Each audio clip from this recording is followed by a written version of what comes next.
बचना है। तो कैसे बचना है, तो हमको मैक्सिमम इलेक्ट्रिक फील्ड जो एयर सहन कर सकता है वो इतना है, तो मैक्सिमम इलेक्ट्रिक फील्ड इतना रहना चाहिए। हमको एक चीज पता हो गया। अब स्फीयर के कारण इलेक्ट्रिक फील्ड का क्या फॉर्मूला होता है, स्फीयर के कारण इलेक्ट्रिक फील्ड का फॉर्मूला इलेक्ट्रिक फील्ड बराबर KQ/R², यही होता है इलेक्ट्रिक फील्ड का फॉर्मूला सरफेस पे, या KQ/R², चूंकि हम सरफेस पे देख रहे हैं तो KQ/R²। अब इलेक्ट्रिक फील्ड तब मैक्सिमम होगा जब चार्ज मैक्सिमम हो, क्लियर है कि नहीं। अब चार्ज को मैक्सिमम करेंगे तो इलेक्ट्रिक फील्ड मैक्सिमम हो जाएगा। तो हमको निकालना, ये तो हमको पता है मैक्सिमम इलेक्ट्रिक फील्ड हवा कितना सहन कर सकता है, वो इतना कर सकता है। तो इसके लिए कितना चार्ज होना चाहिए, क्योंकि चार्ज पर निर्भर कर रहा है इलेक्ट्रिक फील्ड। तो क्यू मैक्स कितना होगा, तो आप बोलोगे क्यू मैक्स बराबर, इसको इधर भेजिए, तो ई मैक्स इंटू R²/K हो जाएगा। अब क्यू मैक्स के लिए ई मैक्स आपको पता है, जो कि ब्रेकडाउन डाइलेक्ट्रिक स्ट्रेंथ के बराबर होता है 3 × 10⁻⁶। रेडियस कितना है 1 डाइलेक्ट्रिक कांस्टेंट कितना होता है 9 × 10⁹।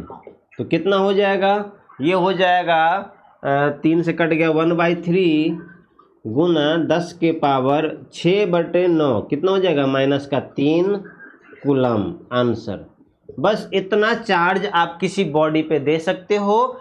इससे ज़्यादा चार्ज दोगे तो प्रॉब्लम क्या होगा, आसपास में इलेक्ट्रिक फील्ड बढ़ जाएगा, और वो electric field maximum electric field maximum permissible electric field से ज़्यादा हो जाएगा, तो एयर मॉलिक्यूल्स ब्रेक डाउन कर जाएगा। क्लियर है, लिखिए सभी लोग, लिख लीजिए फटाफट, सब लोग लिख लिए।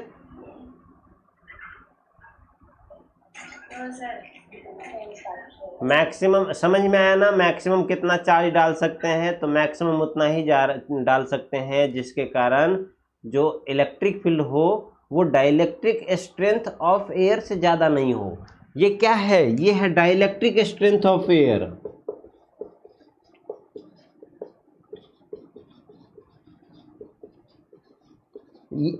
मतलब एयर के मॉलिक्यूल्स बस इतने इलेक्ट्रिक फील्ड को बियर कर सकते हैं, सहन कर सकते हैं। इससे ज़्यादा इलेक्ट्रिक फील्ड होगा तो एयर के मॉलिक्यूल्स ब्रेक डाउन कर जाएंगे, आयोनाइज हो जाएंगे, इसलिए इसको बोलते हैं डाइलेक्ट्रिक स्ट्रेंथ।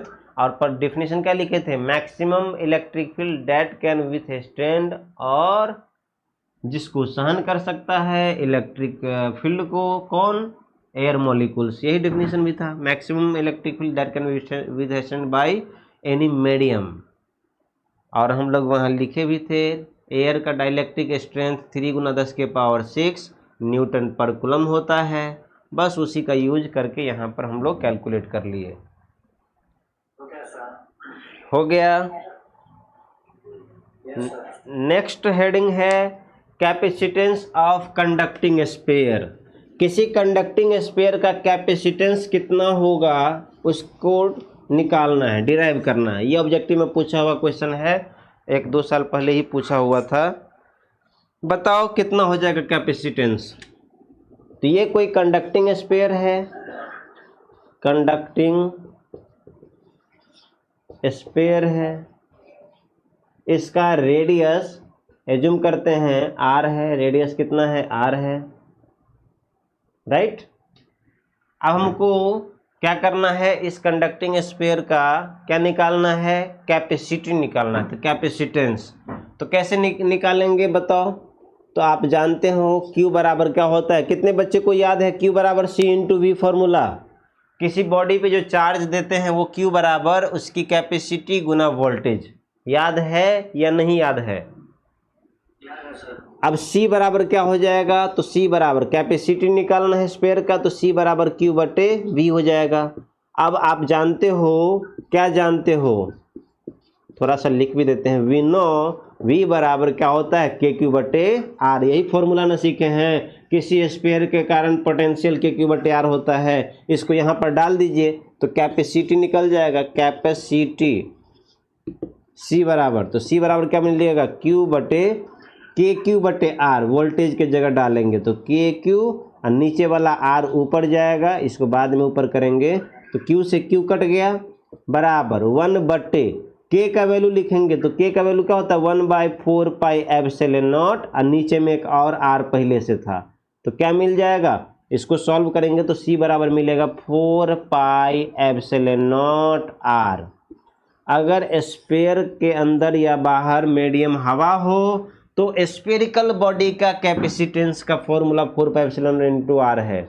ये क्या है, स्फेरिकल बॉडी का क्या है, ये कैपेसिटेंस।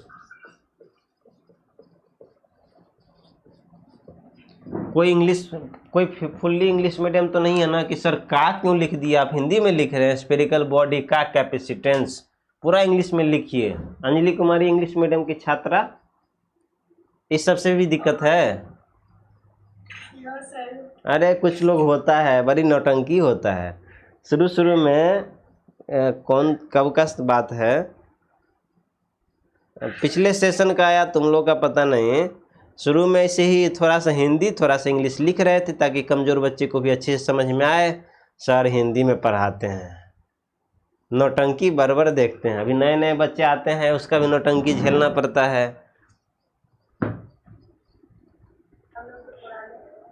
तुम लोग पुराने हो, लेकिन नए नए आजकल आ रहे हैं ना, वो छोटा छोटा बात बोलेगा नहीं, एब्सेंटे हो जाएगा, आएगा ही नहीं, इधर उधर भी कहीं कहीं चला जाता है, बड़ी समस्या है। उसको हम बोलते हैं कि कोई भी समस्या हो तो बताओ।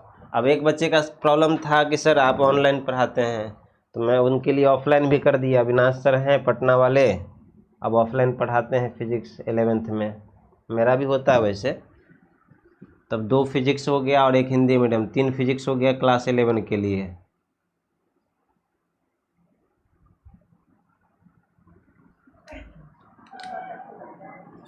लिख लिए। स्फेरिकल बॉडी का अगर पूछेगा कैपेसिटेंस क्या होता है तो 4πε0 बताना, ये इंपॉर्टेंट है। स्फेरिकल बॉडी का कैपेसिटेंस का ये एक्सप्रेशन है, ये ऑब्जेक्टिव में पूछा हुआ क्वेश्चन है। अगर किसी अदर मीडियम की बात करें, ये हवा था आसपास में तो हमने ये लिया। अदर मीडियम के लिए कैसे लिखेंगे, फॉर एनी अदर मीडियम कैसे लिखेंगे, तो कैपेसिटेंस बराबर 4πε0। हमने क्या सीखा है, जब भी अदर मीडियम हो तो ε0 के साथ एक और लगा देना है εr। तो यहाँ पर क्या हो जाएगा, εr इंटू रेडियस। तो अदर मीडियम के लिए εr लगा देना है। εr को रिलेटिव परमिटिविटी बोलते हैं, जैसे वाटर के लिए 81 होता है। तो किसी अदर मीडियम में ऐसे लिखेंगे, जैसे स्फेरिकल बॉडी को डुबा दिए वाटर में, तब पूछेगा कैपेसिटी क्या होगा, तो ऐसे लिखेंगे।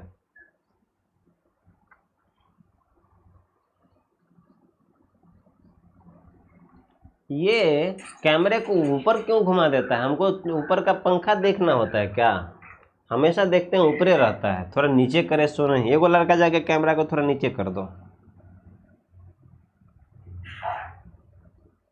एक बार समझ लीजिए कहाँ पे कैमरा कितने एंगल पे होना चाहिए, तो आपको आइडिया लग जाएगा। अब हुआ ना, इसको बढ़िया से बांध ही दीजिए ताकि आपको ना बार बार ये प्रॉब्लम फेस नहीं करना पड़े। थोड़ा अभी भी ऊपर है लेकिन सही है, अब रहने दे सकते हैं। सभी लोग लिख लिए, आगे बढ़े,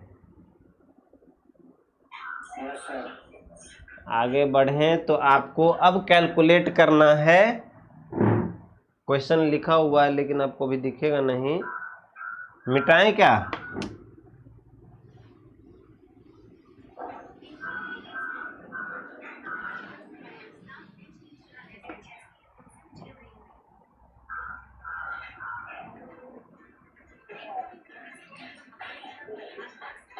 देखिए फाइंड कैपेसिटेंस ऑफ अर्थ, पृथ्वी का कैपेसिटेंस निकालना है। कैसे निकालोगे, कौन कौन निकाल के दिखाएगा।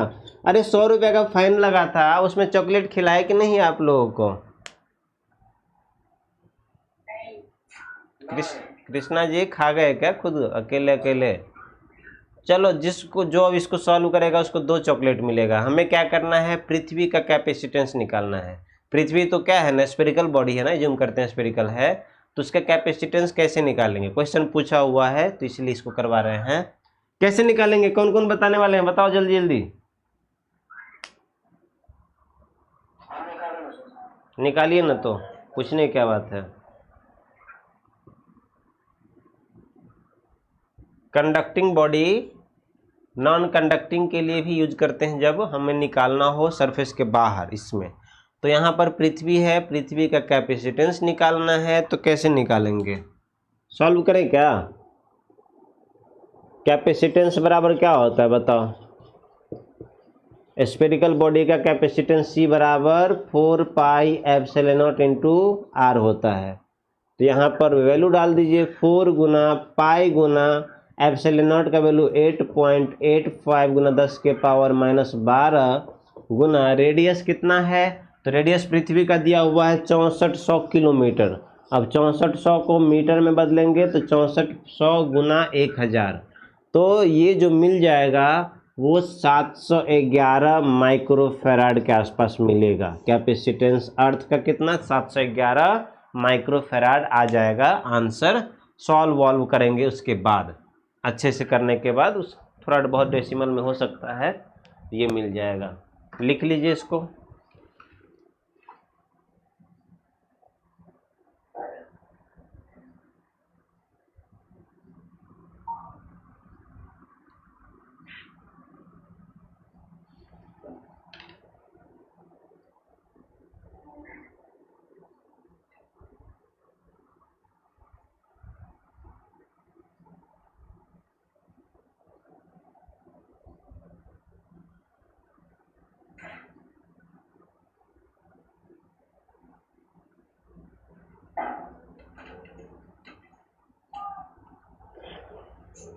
तो आज फिर से क्वेश्चन पूछने वाले हैं 3-4 स्टूडेंट से, जवाब देंगे, बताइए।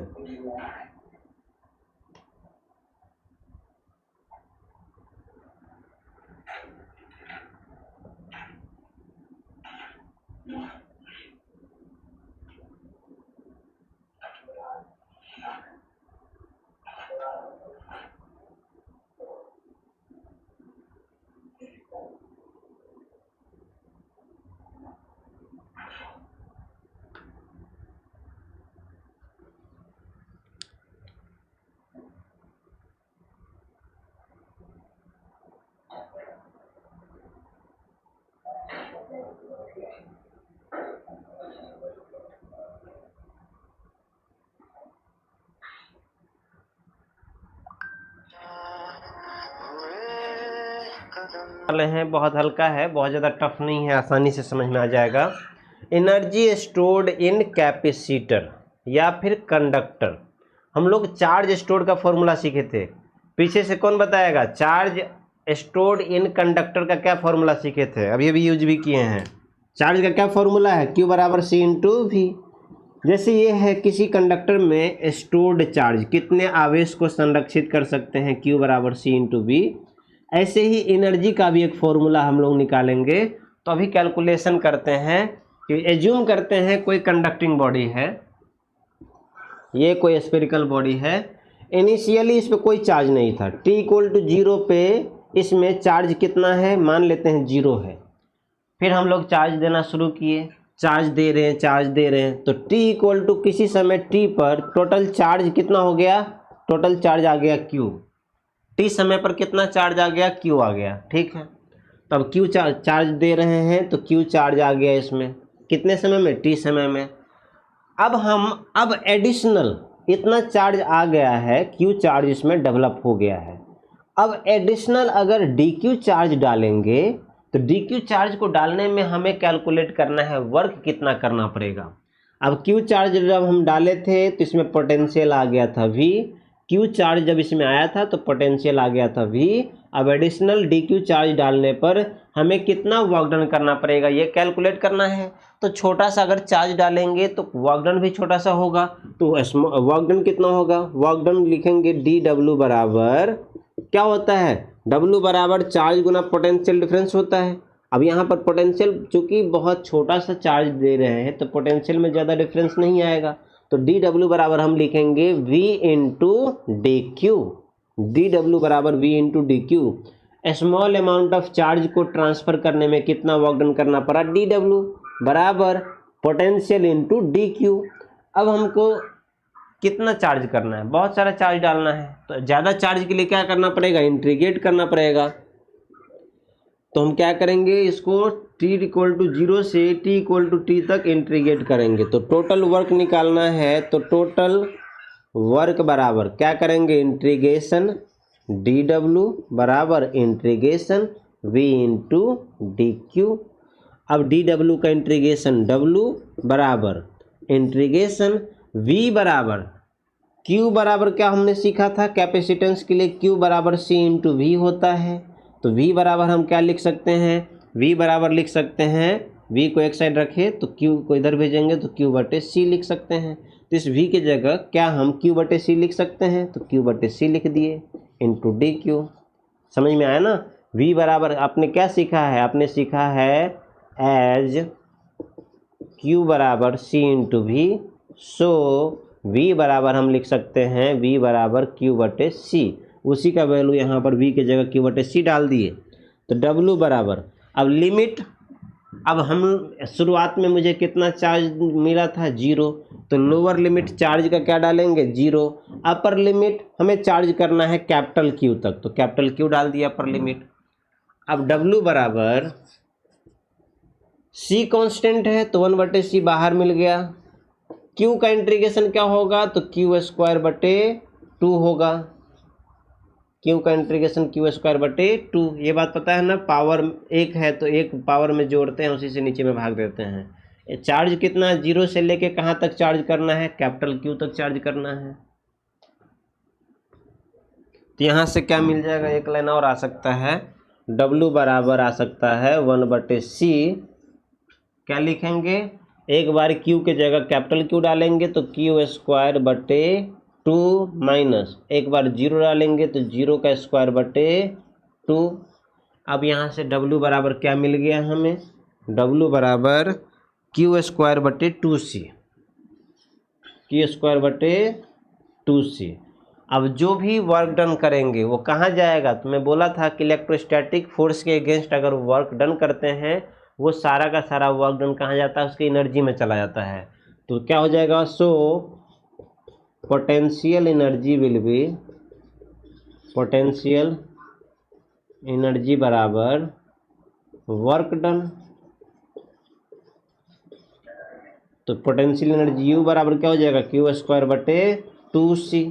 अब अलग अलग इसका एक्सप्रेशन निकाल सकते हैं, कैसे, तो q बराबर c इंटू वी आप जानते हैं, इसको यहाँ डालेंगे तो क्या हो जाएगा, q बराबर c इंटू वी। तो c स्क्वायर वी स्क्वायर, और c स्क्वायर वी स्क्वायर में से एक c घट गया तो क्या हो जाएगा, हाफ c वी स्क्वायर। तो एक फॉर्मूला ये मिल गया एनर्जी स्टोर्ड का। एक सेंटेंस यहाँ पर अच्छा लिख देंगे, work done will be stored in energy, work done will be stored in energy। So U बराबर क्या मिला, q स्क्वायर बटे 2c, q बराबर c इंटू वी होता है, इसको यहाँ पर डाले तो c स्क्वायर वी स्क्वायर में से एक c कट गया तो क्या हो गया, हाफ सी वी स्क्वायर। और भी इसका एक्सप्रेशन एक बहुत फेमस है, वो भी आप लिख लीजिए। अब इसको क्या चेंज करते हैं, हम चेंज करते हैं v को, तो v को चेंज करेंगे तो v बराबर q बटे c, तो q बटे c तो यही आ जाएगा। फिर हम c को चेंज करते हैं तो c को लिख सकते हैं, c को क्या लिख सकते हैं, c बराबर q बटे v लिखेंगे, तो q बटे v एक भी ऊपर चला जाएगा तो क्या हो जाएगा, half into q into V. ये अलग अलग फॉर्मूला है जो आप याद रख सकते हैं। देख लेते हैं एक बार और, q स्क्वायर बटे 2 गुना c का वैल्यू q बटे v, एक q से एक q कट गया, q v बटे 2 ये मिल गया। ये है एनर्जी स्टोर्ड का एक्सप्रेशन। बताओ 10% समझ में आया क्या, 10% आया कि 20%, एक बार और बताएंगे।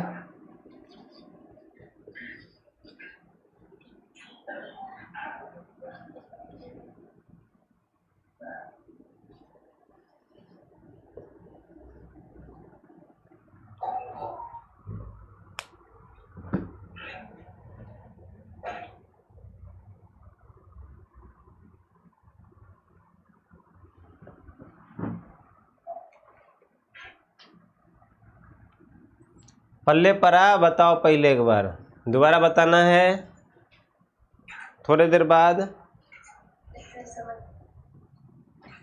कितना आया? अनुपम झा नहीं है क्या क्लास में? आवाज नहीं आजकल आता है।